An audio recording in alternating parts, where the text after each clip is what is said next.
अब जो भी बात होगी वो सरकार के सामने होगी, सरकार के सामने होगी, जहां लोगों के कानों में जू तक नहीं रह गए हैं, लोग आंखों पर पट्टी बांध लिए हैं। जब गांधी मैदान में जब पूरा बिहार जुटेगा और जब वहां से आपके शिक्षा की बात होगी, आपके चिकित्सा की बात होगी, आपकी हिस्सेदारी भागीदारी की बात होगी, आपके बच्चों की नौकरी की बात होगी, आपके बच्चों की अच्छी पढ़ाई की बात होगी, महिलाओं की भागीदारी की बात होगी, थाने और तहसील पर न्याय की बात होगी, तब जाकर के लोगों के आंख से पट्टी हटेगी। नहीं तो ये लोग ऐसे ही सोचते रहेंगे, ये मुट्ठी भर लोग क्या कर पाएंगे, जब समय आएगा तो ऐसे लोगों को पैसा वैसा दे करके वोट लेंगे। आप बताओ 10 तारीख के पटना चल जाए कि न चल जाए? जोर से बोला, चल जाए कि न चल जाए? कितना लोग पटना चल, दोनों हाथ चल बतावा, ये बतावा पटना कैसे चल जाए? केथुआ से? जोर से बोला।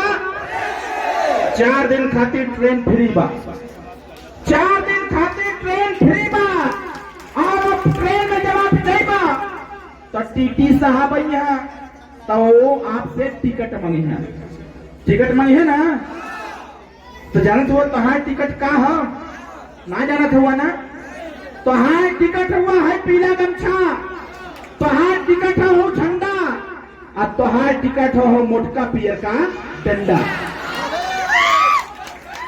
बड़ा होए के चाहे कि ना होए के चाहे? राष्ट्रीय स्वयं सेना की जो टीम है, जो हमारे युवा साथी हैं, अभी 10 तारीख आने में समय है, 10 तारीख आने में समय है, आपके तरफ बहुत पेड़ है, उसी पेड़ में से 2.5 फीट 3 फीट 4 फीट का डंडा काट लो और उसमें हल्दी पोक दो, बढ़िया से सुखवा दो, लेकर के टूट पड़ो पटना के मैदान में, पटना के मैदान में चल पड़िए। जब वहां नेताजी खड़ा होकर बोलेंगे कि बताओ हमारा हिस्सा मिलना चाहिए कि नहीं मिलना चाहिए, वही मोटा डंडा उठा के दिखा दो कि नेताजी जरूर मिलना चाहिए। जब आप डंडा दिखाएंगे, पत्रकार पूछेगा कि स्वयं भारतीय समाज पार्टी के कार्यक्रम में वो डंडा क्यों आया था, तो भाई देखिए, लाइसेंस बनवाने के लिए, बंदूक का लाइसेंस बनवाने के लिए, बंदूक चलाने के लिए लाइसेंस बनवाना पड़ेगा, तलवार चलाने के लिए लाइसेंस बनवाना पड़ेगा, चक्कू रखने के लिए लाइसेंस बनवाना पड़ेगा।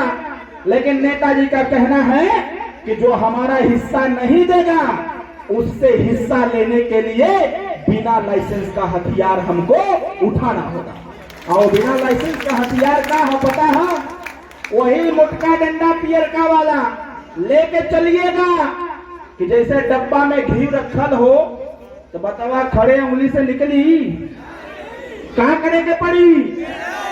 जोर से बोला। जब टेढ़ करबा तब तोहार घी वो डब्बा में से निकली भाई। ये हिस्सा नहीं देंगे ऐसे, ये हिस्सा लेने के लिए पटना मैदान में सबसे पहले चुनौती दिया जाएगा सरकार को कि हमारा हिस्सा दे दो, जो हमारा हिस्सा लूट रहे हो, जो हमारा नौकरी का हिस्सा लूट लिए, हमारा जमीन जायदाद लूट लिए, हमारा दवाई का पैसा लूट लिए, हमारे बच्चों की नौकरी लूट लिए, हमारे बच्चों की शिक्षा लूट लिए हो, वो सारी व्यवस्था हमें वापस कर दो। नहीं तो आने वाले समयों में जब ओम प्रकाश राजभर का जलवा चलेगा बिहार में, तो ओम प्रकाश राजभर जब बिहार में अपनी सेना उतारेगा तो बिहार की सरकार का तख्ता पलट किया जाएगा और भारतीय जनता पार्टी के साथ बिहार में सरकार बना करके गरीबों को हिस्सा दिया जाएगा, गरीबों को हिस्सा दिया जाएगा। भारतीय जनता पार्टी के साथ गठबंधन हुआ है उत्तर प्रदेश और देश स्तर पर, साथियों धैर्य रखने की आवश्यकता है। 2025 के विधानसभा के चुनाव में यहाँ पर सरकार भारतीय जनता पार्टी और सुहेलदेव भारतीय समाज पार्टी की बनने जा रही है साथियों, इसको कोई नहीं रोक सकता है। इसलिए अगर आप चाहते हैं कि आपके बच्चों की जो पढ़ाई है वो अच्छी शिक्षा आपको मिले, आप चाहते हैं कि आपके बच्चे बिहार